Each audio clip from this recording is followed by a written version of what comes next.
ஆஹா, அப்படி போகுதா? வர வர சீரியல்ல ரொமான்ஸ் அதிகமாயிட்டு போகுது, நம்ம லைஃப்ல நடக்க மாட்டேங்குது. சரி, ஓகே, அடுத்த நாடகம் பார்ப்போம். இல்லைன்னா நம்ம மைண்ட் சேஞ்ச் ஆயிடும்.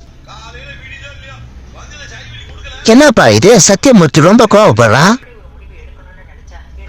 அவன் தான் சும்மாவே ஆடுவானே, அவனுக்கு சொல்லவா வேணும்?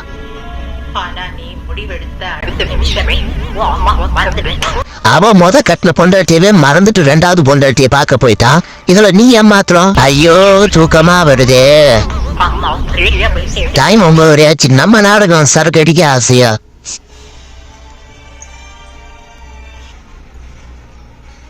அப்படி போடுறிய செல்லா குட்டி. இன்னைக்கு ஹைலைட் சரக்கு அடிக்க ஆசையாதான். அப்படியே நம்ம முடிச்சுப்போம். அப்படியே ஒரு கட்டிங்க போட்டு கிளம்பி போய் தூங்கவா. எல்லாருக்கும் குட் நைட் பா.